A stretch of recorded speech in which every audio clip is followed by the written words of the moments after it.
Om Sahana Vavatu Sahanau Bhunaktu Sah Viryam Karavavahai Tejasvinavadhitamastu ma vidvishavahai. Om Shanti Shanti Shanti. Om Satchidananda Rupaya Vishvotpatyadihetave Tapatraya Vinashaya Shri Krishnaya Vayam Namaha. Samasta Jana Kalyane Niratam Karunamayam Namami Chinmayam Devam Sadgurum Brahma Vidvaram. Hari Om, salutations to all. So we are seeing the prasang of Daksha Prajapati. In one of the earlier sacrifices, when Daksha had entered, Lord Shiva did not get up, Brahmaji also did not get up, and Daksha felt insulted. So one of the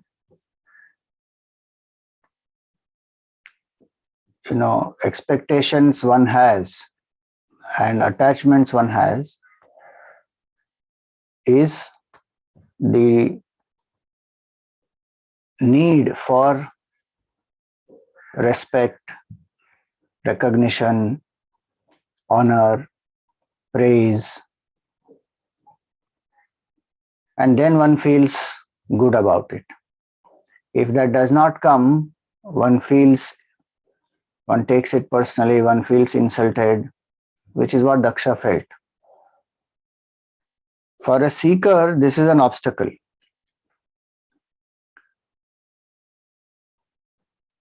How does it matter whether somebody got up or did not get up? If one was given a high position or a low position? A seeker who wants to realize the self, for that seeker it is immaterial because one is trying to rise above the ego. But when we live in the world with this attitude that our respect depends on the treatment of others, then we will always be a victim of sometimes our own imaginations also. It is not that that person actually insulted. Shivji never insulted Daksha Prajapati. But Daksha Prajapati felt insulted. That is because of his attachment to the need for respect and honor and praise and all that. A seeker is one who has no such expectation. One's happiness depends on one's own inner state of mind, and furthermore, it depends on the humility that I am only a servant of God. I am here to serve. Nothing more than that. If somebody praises, credit to God. If somebody criticizes, debit to God. Simple. How easy is that mindset and how free is that mindset? Otherwise, just imagine the key of our happiness is in hundreds of people's hands. Somebody smiled at us, we feel very good. Somebody didn't return a smile, when we smiled, finished, our mind starts getting disturbed. How petty is that type of a life and that type of a thinking? That my respect and my self-esteem depends on other people and how they treat me. So Daksha Prajapati, he felt insulted and he abused Lord Shivji in that very sabha and he walked out. Now just think about it. He who wanted so much respect for himself and he did not, he felt insulted when Shivji did not get up. In front of so many people, all the great Munis, Rishis, Brahmaji, and the person who has invited Daksha also for the yagna, in front of all of them, Daksha walked out. So who actually insulted whom, if you think about it? Shivji did not insult Daksha at all. Daksha actually insulted everybody when he walked out of that yagna. And it is his behavior that spoiled that whole yagna before it even began.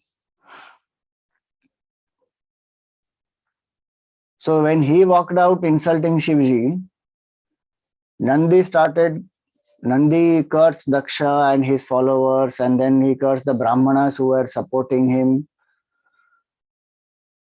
Then Bhrigu Rishi, he got upset and he started cursing the followers of Lord Shiva. Now this is another point to understand. Anger, if it comes in one person and the opposite person forgives, it will stop then and there. If the opposite person also retaliates, then somebody else will retaliate. This will go on. Shivji said all this is not good. He just quietly went from that place before anything further happens. Now that episode got over. A few days later, Daksha was made the head of all the other Prajapatis. So when he was made the head of all the other Prajapatis, he again, see, when he is given, when he was not given the certain respect, he felt insulted. When he is made the head of all Prajapatis, he felt very elated. This is the way our mind lives in samsara. Some praise and we go on the seventh cloud, seventh heaven. And so-called ignoring, we feel upset. Bhagavan did not even ignore him. He just didn't get up. But this Daksha feels very insulted for that. So our self-esteem fluctuates based on how people treat us. Somebody gives us great honor and award and this and that, and we are on cloud nine. Just imagine what kind of a life is that, where we depend on all these things to feel happy. And it doesn't pinch us that my happiness depends on how people talk about me, how they think about me, how they treat me. Not only doesn't pinch, I will put efforts to ensure that my image in their mind is better. So I will hide behind a mask. What I am, I don't want to show to people because there are enough impurities in my mind. So put on a false mask so that everybody will keep praising. Is that not hypocrisy? How will such a person realize the self? So Vedanta tells us this: be equanimous in both praise and criticism, pleasure and pain. And how can one be equanimous when one lets go of this attachment to this image? This image factor is there. That image factor is that which continuously is going on pushing us to do things which are not even sometimes dharmic, just to maintain that image. And who created that image? We only. We only want to be respected in a particular way. People should look at me in this way. My image should be in this way. And today in the age of branding, we are, oh, this is my brand. There's a brand value. Samsara goes on that way only. Not that some of these are absolutely unimportant, but they are not so important that we allow it to affect our self-esteem. They have some relative value in life. We may have some roles to play, some duties to do. For that much only they are relevant. They can't define our inner state. What defines what is really important is the straightforwardness, the humility, the simplicity, the devotion to the Lord, the surrender to the Lord. Those are more important. But those get left aside for the false show of an image of this ego. And the ego thrives on this image building only. So here Daksha Prajapati, he felt very happy, so he did one Vajpaya yagna and then he's doing a Brahaspati Savana. And he has invited all others and purposely left out Lord Shiva. Now Sati is seeing all of them going. And she comes to know that, oh, this one great sacrifice. So she tells Lord Shiva that, as my father's house, and people who are not even related, they all are going. I am his daughter, you are his son-in-law. We don't need invitation. Let us go. This attachment is there to the parents. And see, it is one aspect is that Lord Shiva had not told Sati what had happened. So understandably, she doesn't know the background. So Shivji explains the whole background to her. And she still finds fault with Shivji, saying that how will my father know that you have prostrated to him mentally? So you should drop the grudge against him and you should just come with me. Shivji says, I don't have a grudge. I am happy to come. He has a grudge, that's why he has not invited us. And if you go there uninvited, you can go to your parents' house, Guru's house, all that we saw last chapter. Uninvited, if they don't have any malice against you, but if they have some dvesh and purposely they have not invited, then don't barge in. Then only you will get hurt. He explained all that logically. And one point to understand is this: Namaskar, who deserves Namaskar? If Bhagwan did not get up, if Lord Shiva did not get up, when Daksha came, what was Lord Shiva doing at that time? He was sitting quietly and meditating on Lord Vishnu. Who is that Vishnu? Who is pervading the hearts of all? If Lord Shiva was meditating on Lord Vishnu, by default he has given respect to everybody, including Daksha. Why? Because this body is not that which is respected. His body is made up of 5 elements, that is dirt, filth, blood, bone, marrow, all that is there inside this. One doesn't worship this body, one worships the indweller. The one who enlivens this body is that Narayana, is that Vishnu. To him, Bhagavan, he deserves true namaskar. Does body deserve namaskar? Dead body, one will burn it and bury it somewhere. How does that body deserve that? If somebody says, no, that jiva deserves namaskar. A jiva also doesn't deserve namaskar in that context. Bhagavan only deserves namaskar. Because that jiva has no existence without Bhagavan. So the difference between Daksha and Shivji was that Daksha was looking at himself as a body and looking at Shivji as son-in-law, but Shivji is looking at himself as the divine, and he is meditating on Vishnu Bhagavan, who is divine, and he is, by implication, he has also given respect to Daksha, but Daksha was not able to see that at all. See, if you cannot see the subtle, at least don't assume the insult. But he assumed the insult. That's the sad part there. That's a sign of insecurity. So Shivji explained all this, saying, what namaskar I did not do, it was not any fault at all. But he's still having a grudge. Now, please don't go. If you go, you will get hurt. So with that, this last chapter, the 3rd chapter, is where we had stopped. Now, in the last shloka, Bhagavan told Sati that if you ignore my advice and go there, no good will come to you.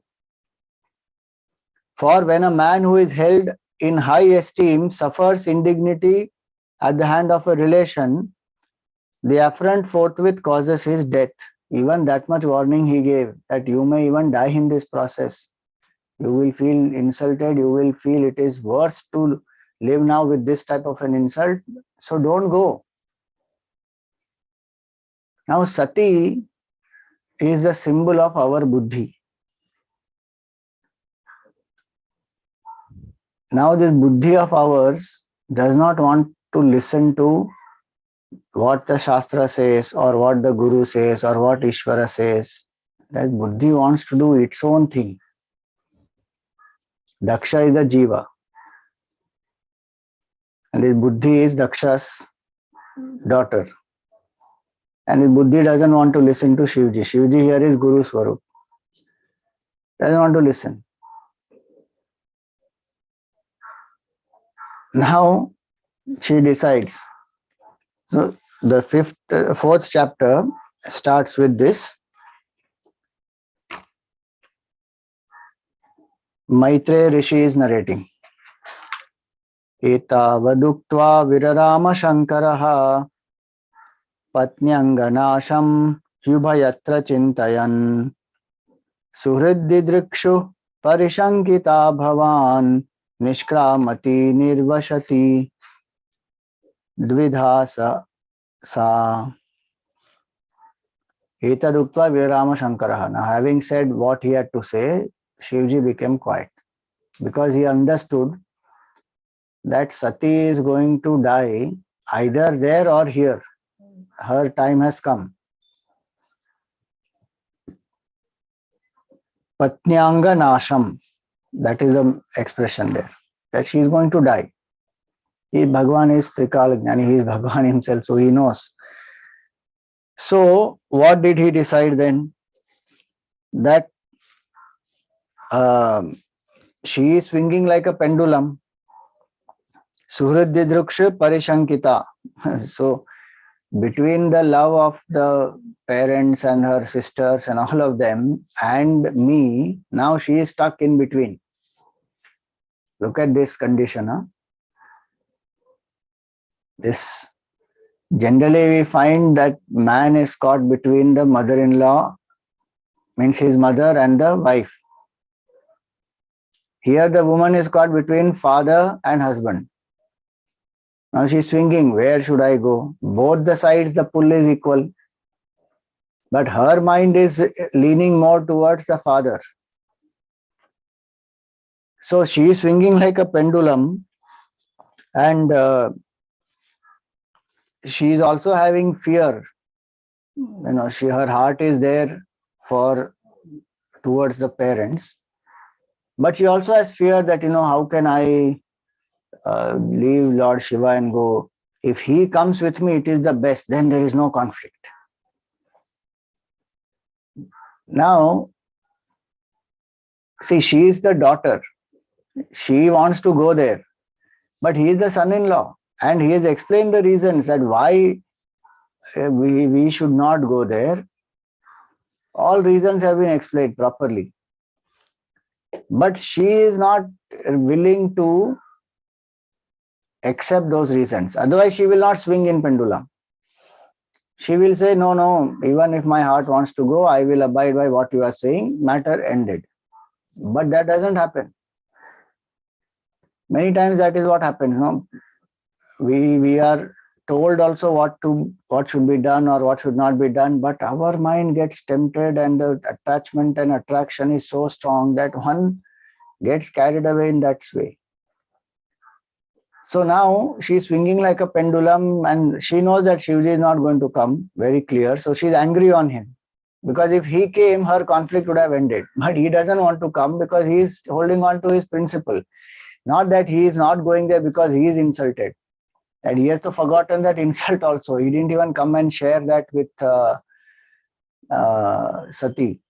Because what is the point in just sharing that with her and then making her sad? At the right time, what had to be told, now he told also.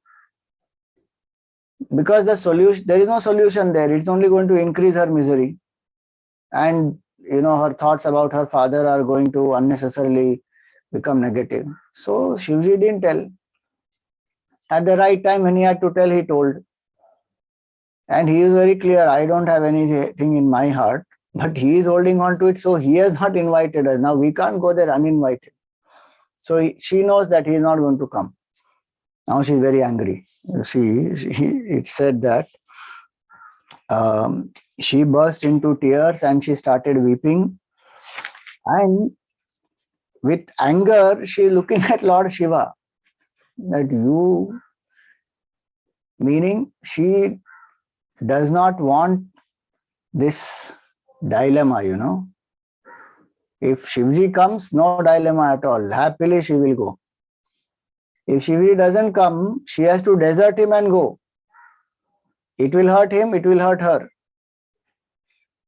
And she is holding Shivji responsible for this. You think about it. Whose attachment is causing this dilemma?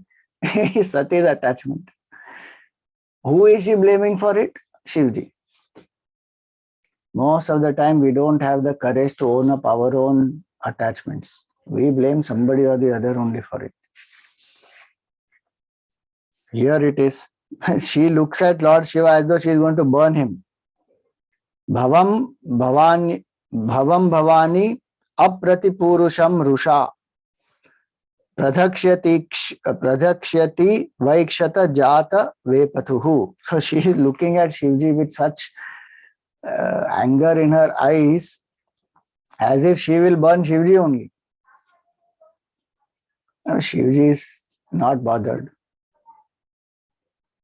That I told you before, no, that Shivji lives in that vairagya. He doesn't care whether somebody praises, somebody insults, even if it is his own spouse. He is very clear, I have nothing to do. This is not my fault. That is a sign of a person who is objective, rooted in detachment, as well as loving and caring. One doesn't get sentimental in these matters and then take it upon himself. Oh, I am cause for this. I don't want my spouse to suffer, so let me go. If she is choosing to go, that is her choice, her attachment to her parents. And if she is suffering right now in this dilemma, that is also her calling. He doesn't take it upon himself. That is objectivity there. How many times we take things personally? If a child doesn't behave in a particular way, parent takes it personally. Maybe I didn't bring up the child properly. That child's prarabdha it is. You did what you could do. If you have not compromised and you are brought up well, that is child's prarabdha. Now, why are you bothered? But we will take personally. The student doesn't write exams properly or does something wrong, the teacher blames himself or herself. Why? That is students look out. As long as we have not done anything in compromise or we have, not made that student do something wrong, there is nothing. Why should one take it personally? Each one should take charge of their life, full stop. And that's not rude. Shivji is loving to Sati even now. Just because Sati left, Shivji is not angry at Sati. That is her choice. He respects her difference of opinion and her choice. And if she wants to go, she has the freedom to go. Look at that maturity in that relationship. He doesn't say, I am your pati, you have to listen to me. Pati is always greater than patni. None of that is there here. And people keep saying so many things about patriarchy and this and that. These incidents they don't see where there is such freedom. She has all rights to disagree and that right is respected. Shivji doesn't say that, no, you cannot disagree with me. Even if you disagree with me, my command is final, you better live here.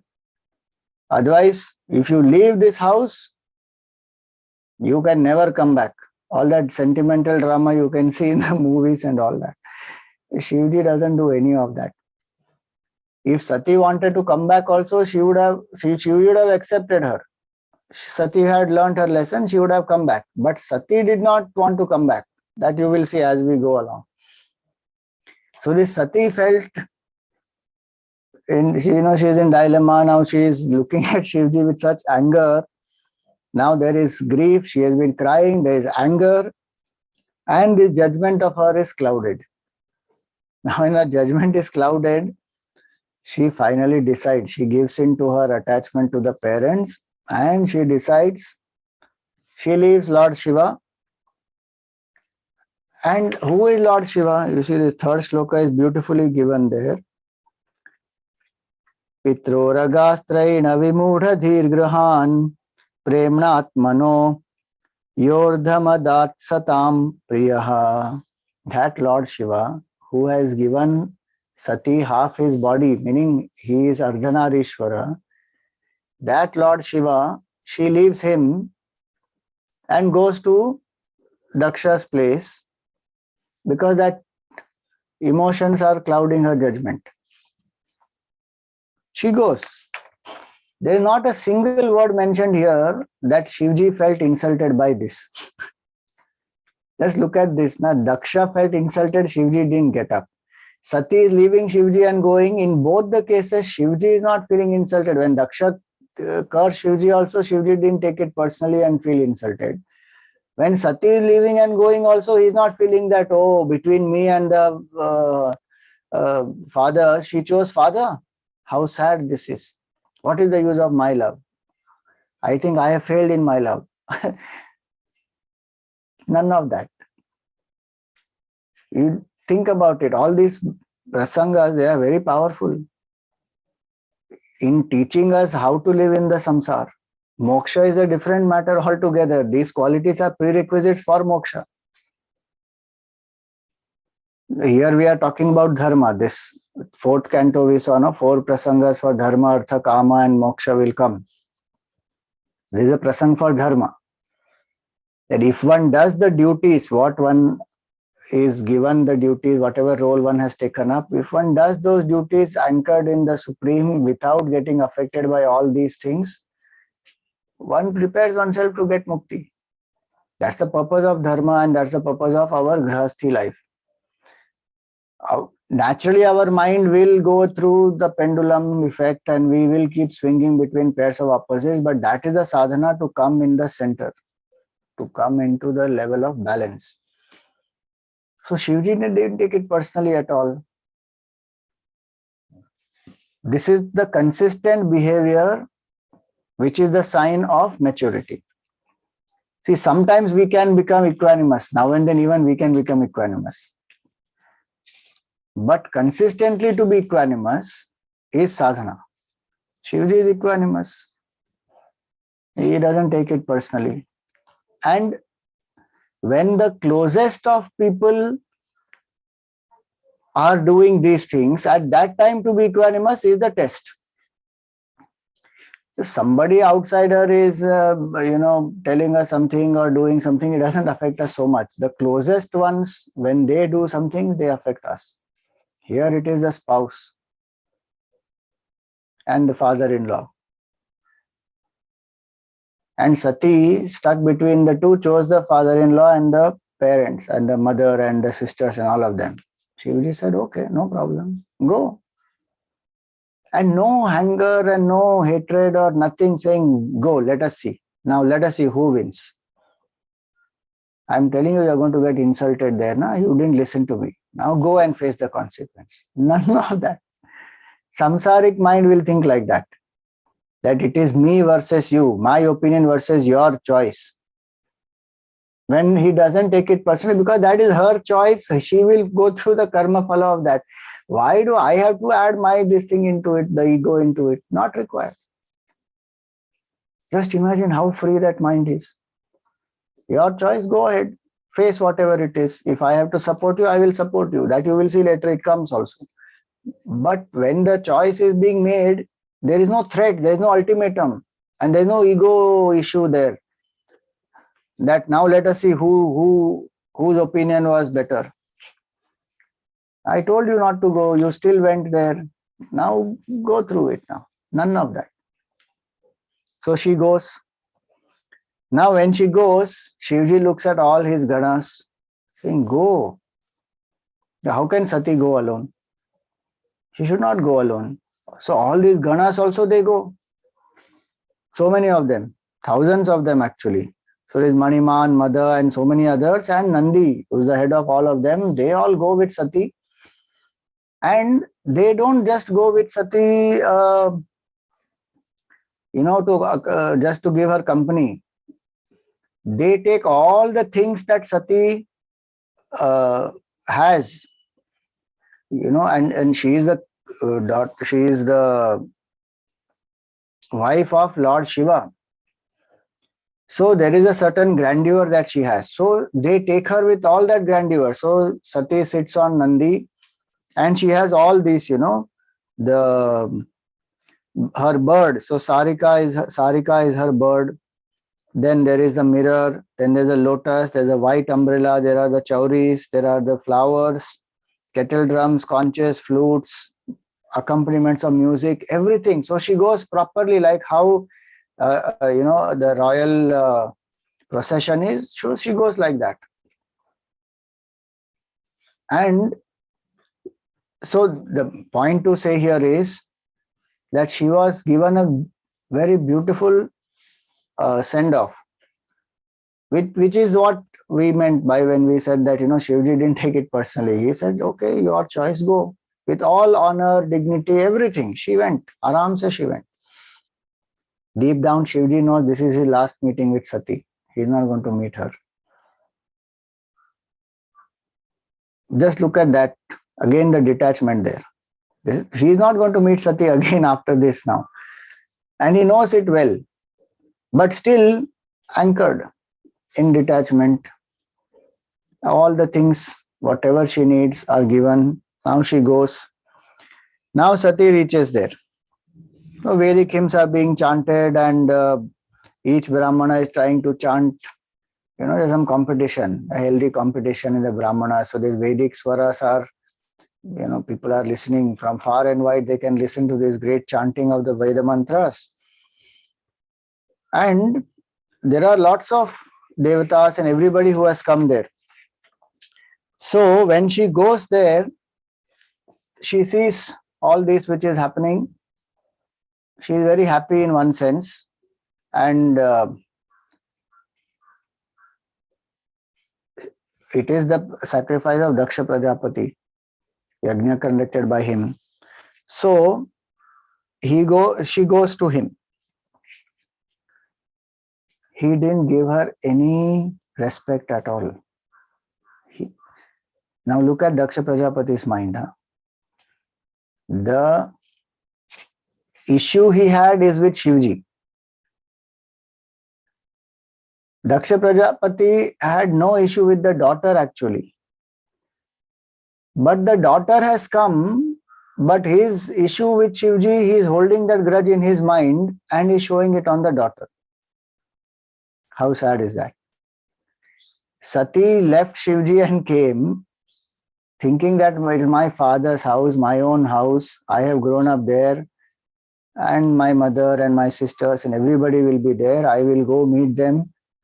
She made that choice and she came here, and Daksha didn't look at her also.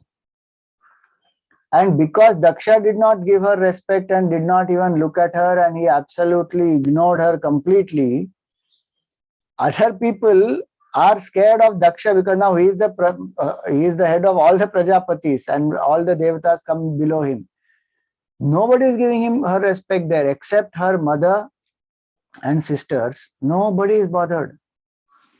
See that? Afraid of Daksha, who treated her with disrespect. Nobody bestowed any attention on her when she arrived there, excepting of course her mother and sisters, who gladly and fondly embraced her, their throats choked with tears of love. Now, when she saw this, she immediately recognized what my husband said was correct.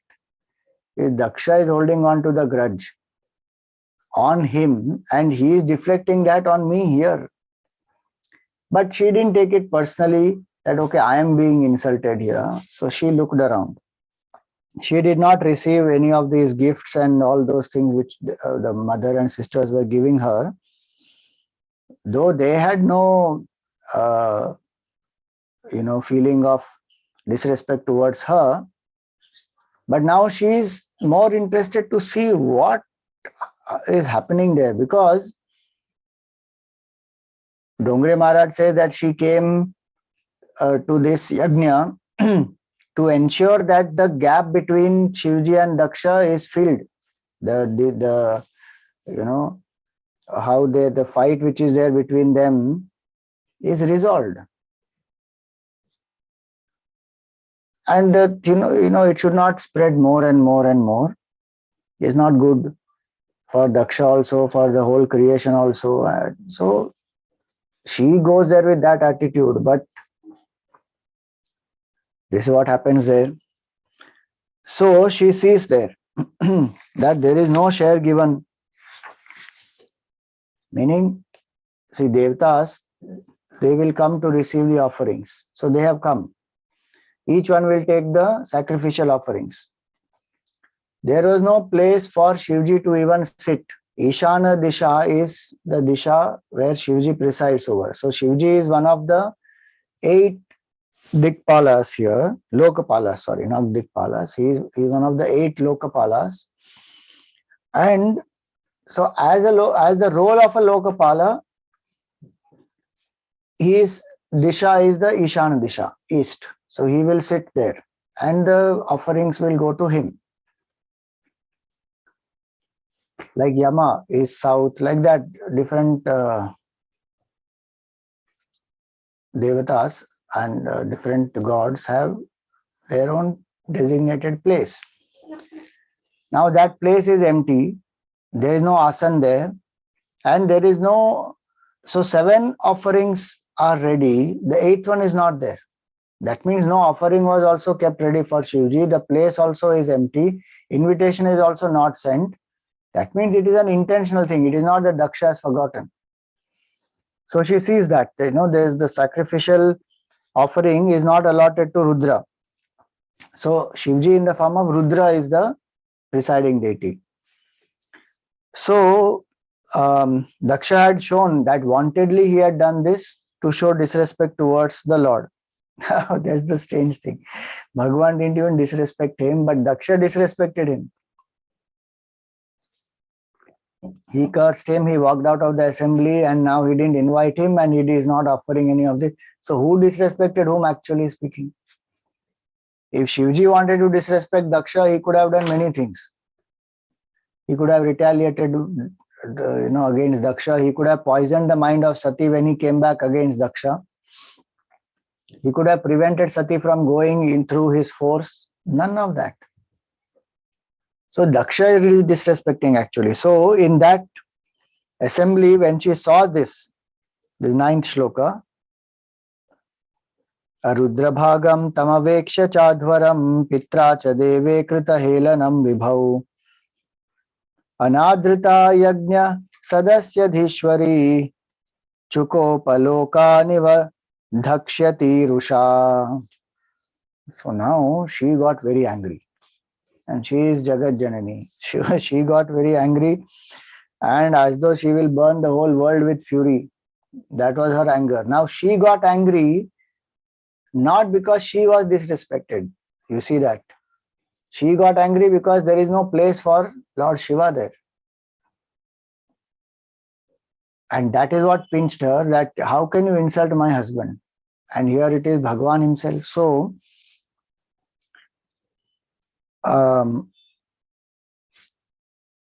what did she do then? These various attendants who have come, the attendants of Lord Shiva, she invoked all of them. And she wanted to end this sacrificial fire where Lord Shiva is insulted. So those who were doing these offerings, the Brahmanas who are sitting there, she invoked the attendants to come and ensure that these Brahmanas get disturbed and these ahutis are not offered, because a yagna where Bhagavan is not respected is not a yagna. First of all, one point. Second point, a yagna is done to offer the oblations to the devatas, invoke grace of Bhagavan, express gratitude, do dan and charity, to live in tapasya, follow certain niyama, rules, vrata, all that, which will help to purify the mind. And higher positions one rises, the more is the need for purity of mind. But this yagna is not being done with any of these feelings. This whole yagna is done for ego boosting and to make Shivji, to insult Lord Shiva. That type of a yagna should not be encouraged at all. So Sati decided this yagna is not worth continuing here. It should not continue. Now, in anger, she addresses. Now her address is very, very powerful here. So she says that None other than you would antagonize Lord Shiva, who is unsurpassed in this world, to whom no one is dear or hateful. Meaning, Shivji lives in a state of equanimity. He will never hate anybody or insult anybody, but you are taking it personally. Now she understood very clearly what Shivji was telling her. He says, no one is dear or hateful, and who is the beloved self of all embodied beings, who is the cause of all and free from enmity. He doesn't have dvesha at all. You have it in your mind, and you are insulting him. So he says, people like you, O Brahmana, discover faults even in the virtues of others. That is called asuya, the quality of finding fault. Even in the good, one will go on finding fault. That is the feeling of asuya. Just a minute.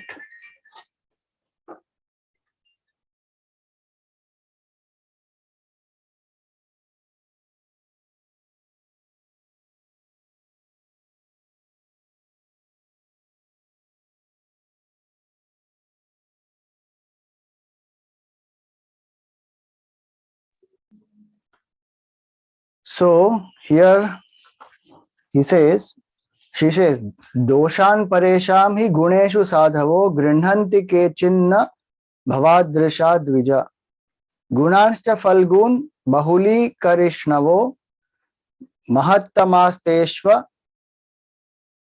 vidad bhavanagham. So she says that you are one who are finding fault even in virtue of others, but there are some pious souls who never do so.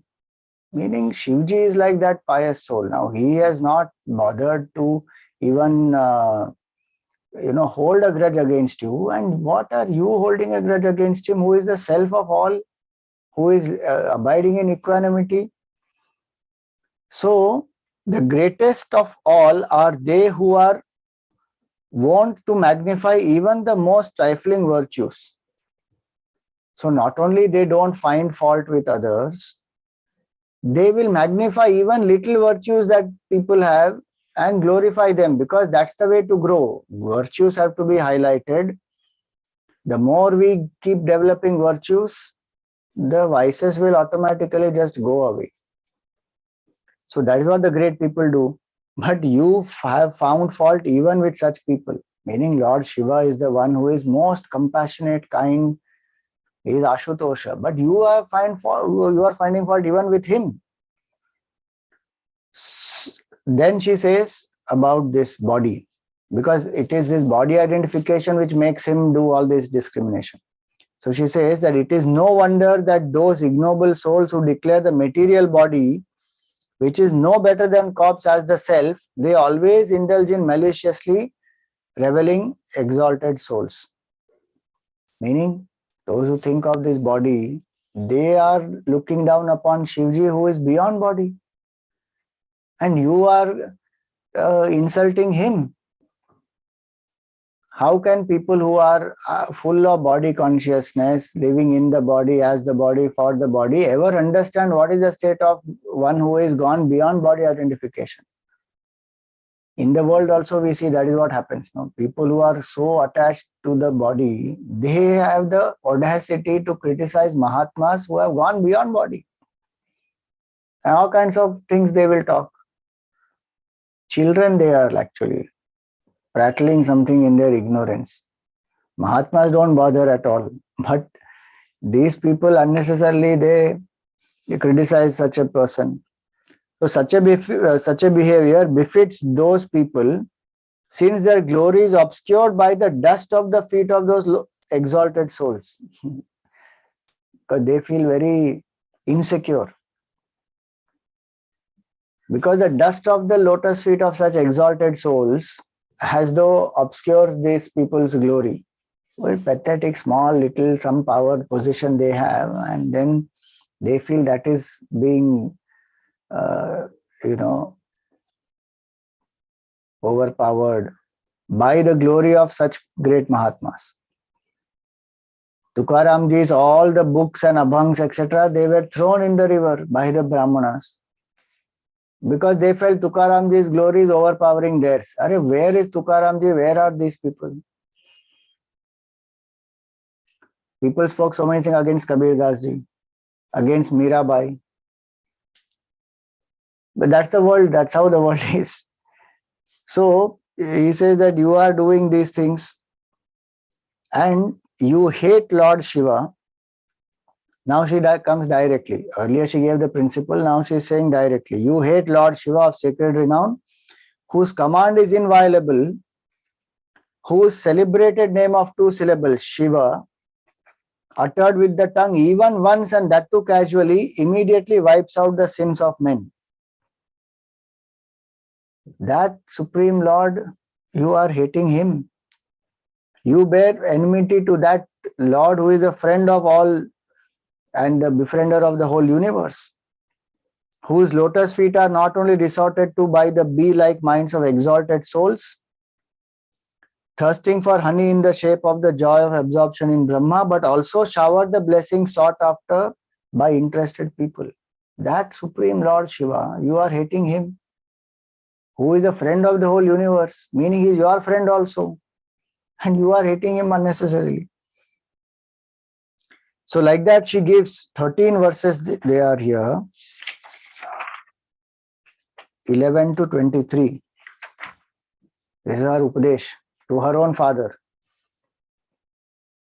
Now look at that, what I said earlier. Na? The one is the freedom that she had, Shivji let her go, no problem.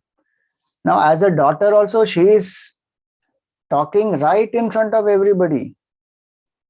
All those people who were scared of Daksha Prajapati and so they didn't give respect to her, all are listening now. And Sati is talking about the father. See the freedom there again. Daksha also in that context, he doesn't gag her. He doesn't say that, hey, this person is talking against me, take her away from here. I am the Daksha Prajapati. Nobody can talk against me. She speaks and in front of everyone. That discrimination one should have. When should one criticize in public and when one should criticize in private? Generally, it should be done privately to handle. If it is one-to-one, it has to be handled privately. It should not be done openly in public. Unnecessary it is. But here it is not a matter of that. Here everybody is involved because each one is supporting the other and the adharma. So openly she speaks. So she says that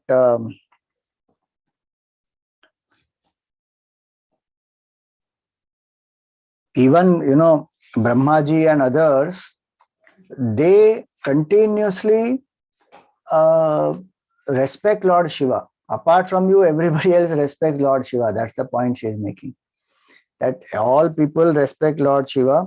Do not people other than you, such as Brahma and others, who place on their head flowers dropped from his feet. Brahmaji can take the flowers dropped from his feet and put on his head. Meaning, Brahmaji didn't get up that time, no? Because he is the father of Daksha. But that Brahmaji can take the flower which has fallen from Shivji's feet and put on his head. Why? Because he doesn't see Shivji as a body. He sees Shivji as the Param Tattva, Shiva Tattva. So if Brahmaji takes that flower and puts on his head, then how do you expect that he will get up? How can he get up? Brahmaji himself is sitting there. Because he is your father, he doesn't get up. And you expect that Shivji will get up. And not that Shivji is thinking all this. Shivji is so lost in thinking about the Supreme Vishnu. So he says everybody reveres him. They know him to be inauspicious, meaning they, what all Daksha said, no, in that earlier yagna, that he is inauspicious, he lives in cremation ground, he wears mundamala, all that. Brahmaji and everybody know that in that way Shivji is inauspicious, but they don't see the body. They see the attitude and the truth in which Bhagavan is abiding. So they know him to be inauspicious externally, but they know that his name is Shiva and he is most auspicious. So they know that, he lives in cremation, throwing about his matted locks, wearing the wreaths lying here and there, as well as the ashes and human skulls. They know all that. Now she says that a person should, this 17th verse is the important one. Karnau pidhaya nirayadya, Karnau pidhaya nirayadyada kalpa ishe. Sorry, that tune is different. Karnau pidhaya nirayadyada kalpa ishe dharma vitar yasruna bhir nribharasya mane छिन्द्यात् प्रसह्य रुषतीमसतीं प्रभुश्चेत् जिह्वामसूनपि ततो विसृजेत् स धर्मः. So one should not listen. A man should shut his ears and leave the place where his master, a defender of righteousness, is being vituperated by unbridled men. Meaning one should not listen to the ninda of the Guru, of Ishvara. Why? Why one should not listen? Because if our heart is weak, our Shraddha will get shaken. This is what happens now. So many times, some people in the world, they have not thought through properly, they have not thought through deeply, and then simply they will say some argument and one will listen. The most popular argument is, if God was there, why should there be suffering in the world? If there is suffering in the world, that means God is not there, full stop. And now the devotee who has been worshipping Bhagavan thinks, yeah, now his Shraddha is shaken. Because the person is still not anchored thoroughly. After one is anchored, it doesn't matter. But when one is not anchored yet in devotion, and then one is listening to this ninda, then one's Shraddha will get shaken. So here she says that one should leave that place. If the person is powerless, meaning one can't do anything about it to shut that other person's mouth, one should just leave quietly.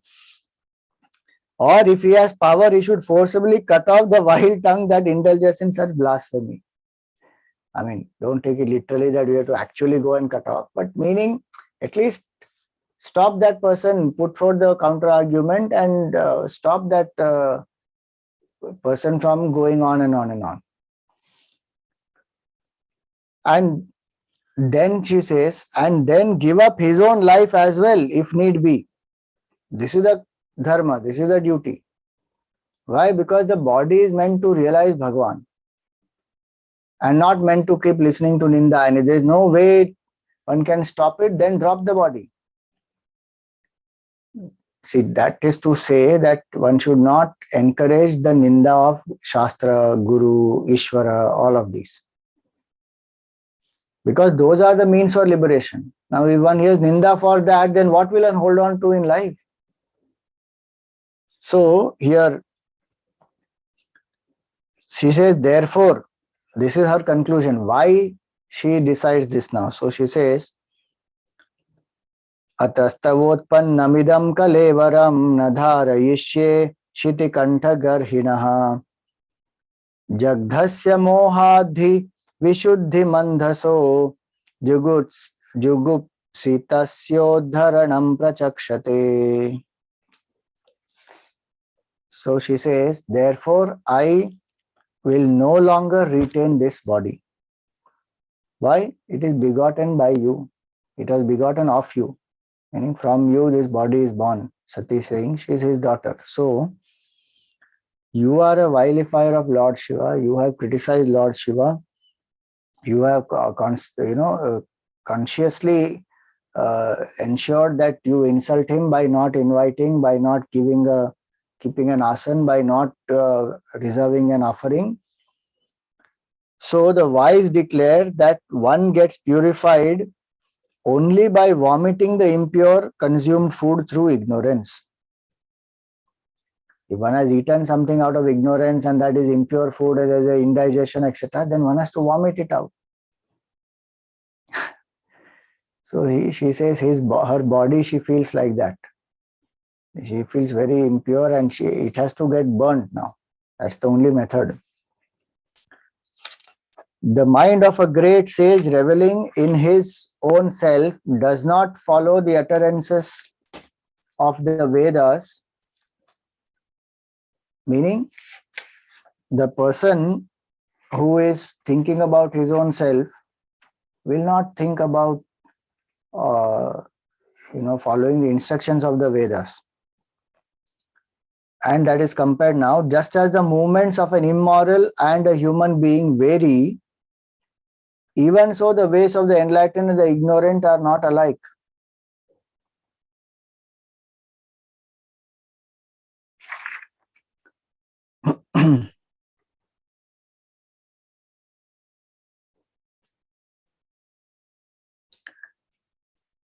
Yeah, so my mistake here.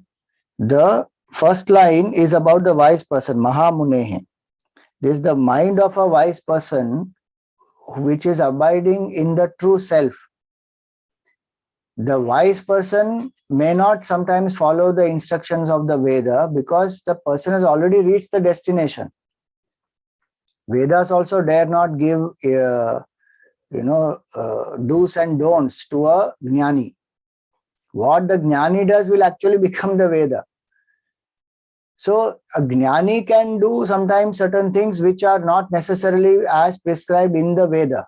Like for example, if Shankaracharya did the final rites of his mother, a sannyasi is not supposed to do, but he did because he had given that promise to the mother before taking sannyas that I will be there with you, because she was alone. Her father already died and now the son wants to go to serve the country. Who is there for her? Nobody. So he came. When the mother remembered him, he came. And he was there in her last moments and he chanted the, Shiva Bhujangam, and the Dutas of Lord Shiva started coming there. Or the Duta mean the Ganas of Lord Shiva. And the mother got very scared looking at them. Then Shankaracharya realized, actually she is a Vishnu Bhakta. So he composed Vishnu Bhujangam. And Dutas of Lord Vishnu came and the mother passed on peacefully, and then he did the Antim Samskar of his mother. Now Veda says one should not do that, but he went against that because he is a master abiding in the truth. Veda cannot give directions to him. And the Brahmins in this country, they still outcasted him for that. Look at that. So a mind of a realized person is very different. It's beyond body consciousness. So they can act in a different way. But the immoral, the human being who is ignorant, that person and this great Muni, we cannot compare at all. Absolutely, there is no comparison. So she says, therefore, while holding fast exclusively to one's own duty, one should never cast aspirations against another. Meaning, Daksha, you are an ignorant person. How do you compare yourself with Lord Shiva? Lord Shiva is like an enlightened being enlightened being means he is the Lord himself. So Vedic injunctions don't even apply to him that, he should rise up when father-in-law comes, a son-in-law should rise up. What are you saying? You are an ignorant person. You have to follow the rules. He doesn't have to follow rules because he's already abiding in a higher state.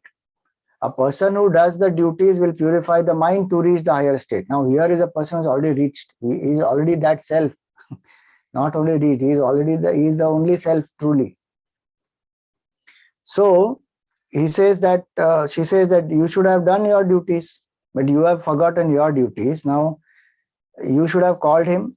You should have done this yagna with these offerings to the Lord. Without that, how will the yagna be successful? But all that you have put aside because you have a dvesh towards Lord Shiva.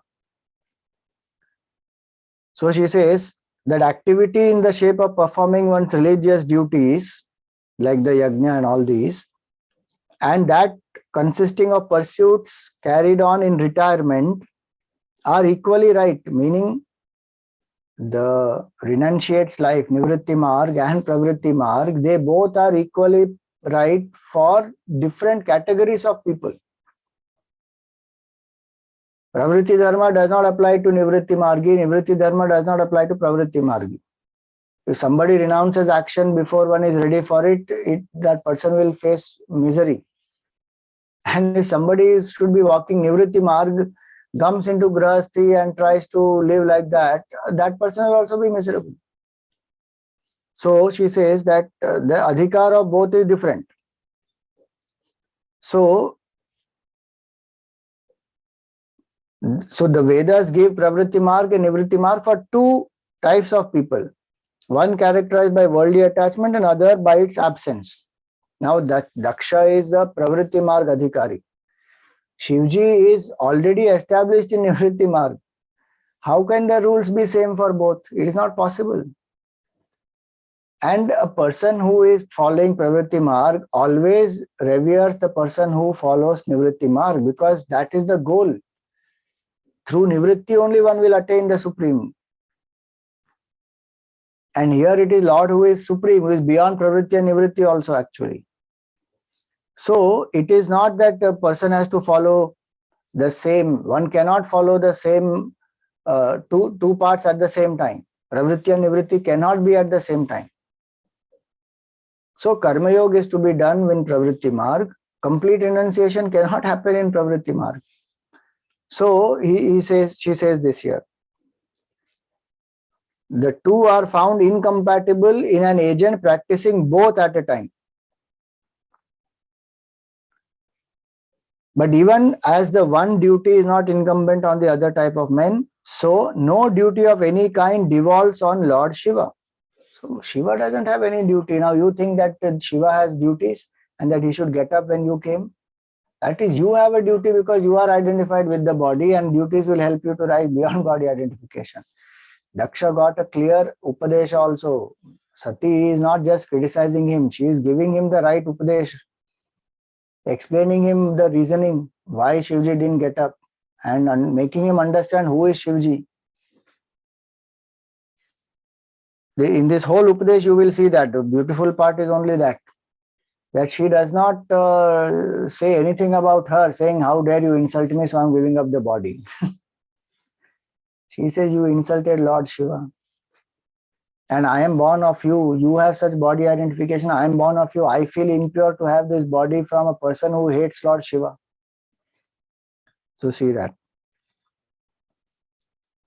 The natural gifts possessed by us, O Father, cannot be acquired by you. They are not extolled in sacrificial halls by creatures following the path of ritual and gratified with food offered in sacrifices, for their origin is unknown. And they are enjoyed only by the knowers of Brahma. Meaning this supreme state of oneness, of beyond body consciousness, that you cannot get by doing rituals. And you believe more in these Brahmanas and these rituals and not that Bhagavan who is the cause of all this. Same like Daruka and Rishis were doing, Daksha also is doing that. Without calling Bhagavan, he is doing a yagna and thinking that my yagna, my effort, and Brahmanas will offer the ahutis, Veda mantras are powerful enough, and I will get the punya and I will become more and more glorious. In that process, you've forgotten Bhagavan.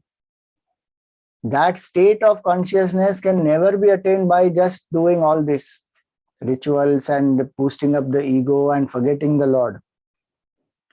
So finally she says, I have no longer any use for this body of ignoble birth, sprung as it is from the loins of one who has sinned against Lord Shiva. Away, away with it.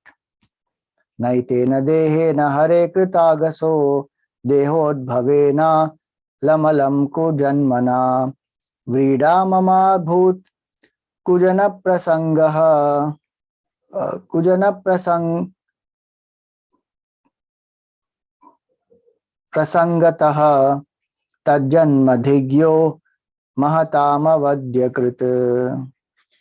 So he says this birth, she says this birth also is terrible, cursed it is. When a person offends such exalted divinity like Lord Shiva, then this birth of mine itself is a waste, to be born through you. When Lord Shiva, you see, Gotram tvadiyam bhagavan vrishadvajo dakshayanityah yada sudurmanaha Vyapetanarmas smitamashu tadyaham vyutsrakshya etat kunapam twadangajam. She says, when Lord Shiva calls me by the name Dakshayani, that I am the daughter of Daksha, I will feel so sad, pathetic, and I will forget all happiness and sorrow because you have insulted Lord Shiva. Therefore, I will forthwith cast off this corpse-like body begotten of you. This much. These 13 verses are the Upadesh of Sati to Daksha Prajapati. So she gives her reasoning why she wants to cast off the body. It is not that Shivji will not accept her if she goes back. Shivji doesn't have any problem. Shivji will accept. But Sati, she feels that I cannot be the daughter of this person who is so anti-Lord Shiva, plus who has consciously insulted Lord Shiva in front of everybody, not once but twice. And what she said earlier, no? One should give up one's life. She is here in this context, so she is the daughter. So she says, if I am called Dakshayani, I will not like it. So she says, now, my mistake, I didn't listen to Lord Shiva. And I came here. I thought that you are my father and all that stuff. But she saw the reality here now, that he is still holding a grudge. So now Maitreya Rishi gives the whole description of how Sati actually consciously ejects out of the body, and then the body catches fire and it is burnt. So Sati sat down silently on the floor facing the north. She sipped some water, wrapped herself with a yellow piece of linen, closed her eyes, and resorted to how to drop the body, how the yogis drop. Like that she decided to drop. Now the whole description is even here, you see, consciously how she ejected out of the body. So she steadied herself in a squatting posture. She brought the prana and apana airs at the same level, that is at the navel. Prana goes upwards, apana goes downwards. So both she brought together, held it in the region of the heart along with the intellect, and thereafter the irreproachable lady drew the air thus held in the region of the heart to the middle of her eyebrows, through the throat. So from here to here to here. Thus intending to drop her body, which had been lovingly placed on the lap more than once by Lord Shiva. As a mark of displeasure against Daksha, the strong-willed lady summoned the presence of air and fire in her limbs through deep concentration of the mind. So this Udana Vayu is the one which is responsible for ejecting. So she has summoned this Udana Vayu already, and that Udana Vayu she has brought to the heart. All the faculties the Udana Vayu will gather. Prashnopanishad gives this full description. All the faculties this Udana Vayu will gather properly, and generally people will die out of any, the prana will depart from any one of the 9 holes of the body. So some people when they die, their eyes will remain open. For some people, mouth will open up. Those two are visible. Others will not be visible. Other aperture, so it goes out from nose or ears or reproductive organ or the evacuating organ. It will not be visible that the person departed from here, but these two will be visible. Generally, that's how mortals will die. The yogis will die who are realized, they will go from here, Brahmarandra, they will go from here. So Sati brought up to here, and then the presence of air and fire she invoked with deep concentration. And what is her mind thinking about? That is very important. Last minute, she is not thinking about dvesha towards her father or disgust towards her father. She is thinking about Lord Shiva and her mind is absorbed in thinking of the Lord Shiva's feet. So she was absorbed in enjoying with her mind the honey of the lotus feet of the Lord, the preceptor of the whole world, that she perceived no one else, only Lord Shiva. That's it. She was thereby rid of the last traces of impurity. What are those impurities? That she is the daughter of the Daksha Prajapati, that thought process that she is having, and her body was soon ablaze with the fire produced by deep meditation. So she immolated herself in the yoga agni. Now, those people who were there, they saw this, they were all shaken up completely. So they say, alas, angered by Daksha, goddess Sati, the beloved spouse of the most adorable divinity, has given up the ghost. Now most adorable divinity. That time nobody stood with Lord Shiva. Samsara is like this, absolutely opportunistic people. They will not stand for righteousness and dharma and all that. They will go where their, what is it called? Their benefit is. Fully opportunistic. They should have had the guts to tell Daksha that you have insulted Lord Shiva, we are walking out. They didn't walk out. They stayed there. They took all the offerings of that earlier yagna, did avabrita sthanam and all that, including the brahmanas and rishis. And then they came invited here also to take all their offerings. When they saw that there is no place for Shivji, they could have said, no, we will not accept, you have to call Shivji. But they didn't. And now when Sati is gone, now they are saying the most adorable divinity, Lord Shiva. Look at this. That is called being opportunistic. No, why there is no stand about dharma? Just stay firm. What is right, what is wrong, and have the guts to call out the wrong. That's spiritual strength. Otherwise, it's an ego play only. Even if one becomes Devta, one is finally depending on his ahutis. One is still a jiva only. So they say the most adorable Lord Shiva has given up the ghost. Look at the enormous wickedness of this Lord of created beings. Now he's saying, look at the wickedness of the created beings, is Daksha Prajapati. Are, you came to his sacrifice to receive all the ahutis and you're sitting quietly till Sati came. Ahutis are being offered, mantras are being chanted. Now you are criticizing him also. Look at the enormous wickedness of this Lord of created beings, who is the father of all those mobile and immobile creatures, and slighted by whom Sati, his own high-souled daughter, gave up her life. And that Sati who deserved honor at his hands. What about honor that you are supposed to give Sati? Because they were scared of Daksha Prajapati, they didn't give honor to Sati. And now they are saying Daksha Prajapati should have honored his daughter. This is Devatas, you see. Possessed of a jealous heart and an enemy of the Supreme Spirit, he will incur great infamy in the world.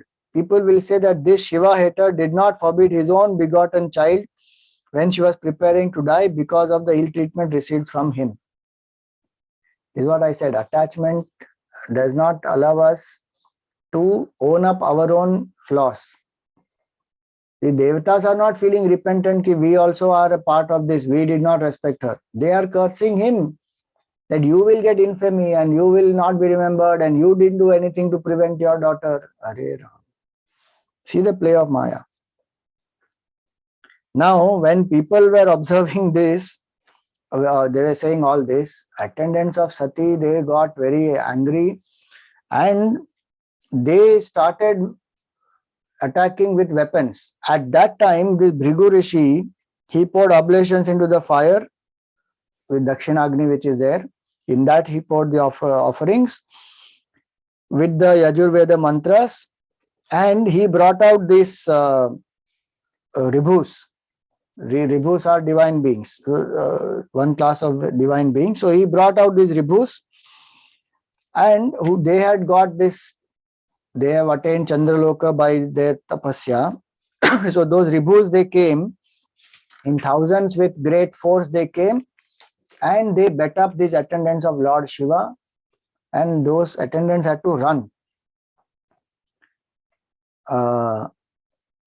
All the Pramathas along with the Guhyakas, they ran away in various directions. Now the news reaches Lord Shiva through Naradji. What happens? We will see further. Very interesting is Daksha Prajapati's Prasang has so many things to learn. Yes. Hari Om Swamiji Pranam. Swamiji, how do we understand Satiji's role here? Like, is it a Leela that in which she's participating, or but she has all the knowledge? No, it has to be understood as Leela only. No, if she is the Jagdishwari, then it is only a Leela. It's not that she actually, is ignorant and all that. Right. She is Jagdamba, Jagdishwari. All this is a Leela only to teach all these things through this Leela. So that's how we have to understand it. Roles, no? All of them. Shivji also is playing a role only. Okay, thank you.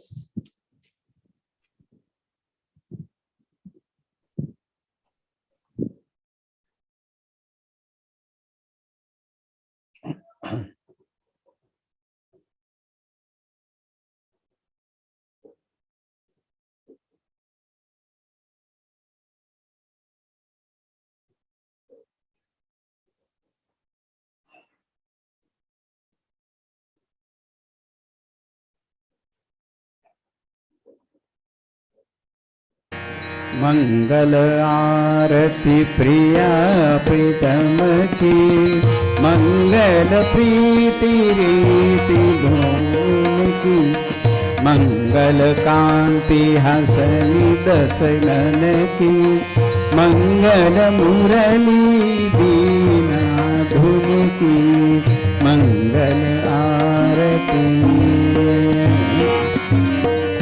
मंगल बनिक त्रिभंगी हरि की, मंगल सेवा सब सहचर की, मंगल सिर चंद्रिका मुकुट की, मंगल छवि नयन में अटकी, मंगल आरती।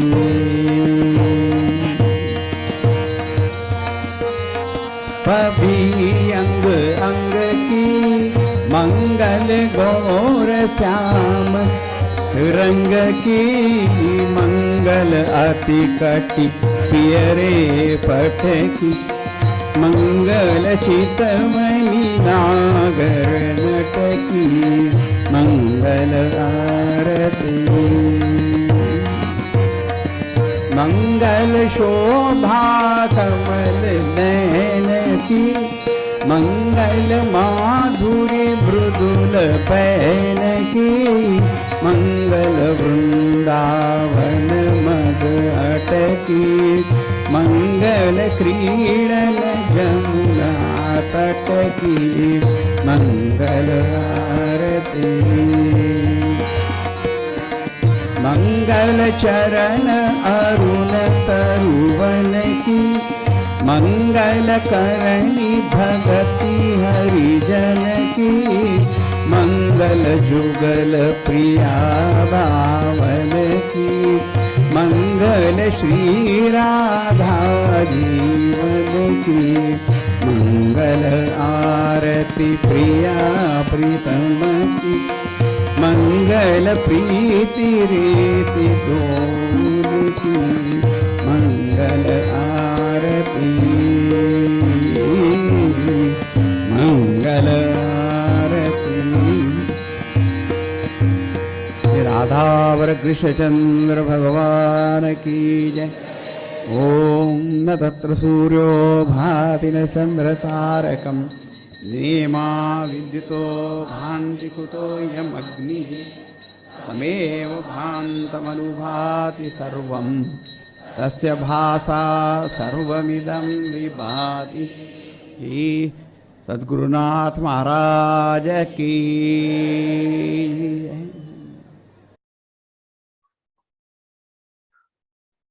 ओम पूर्णमदः पूर्णमिदं पूर्णात् पूर्णमुदच्यते, पूर्णस्य पूर्णमादाय पूर्णमेवावशिष्यते। Om Shanti Shanti Shanti. Harihi Om Shri Guru Pyo Namaha. Harihi Om.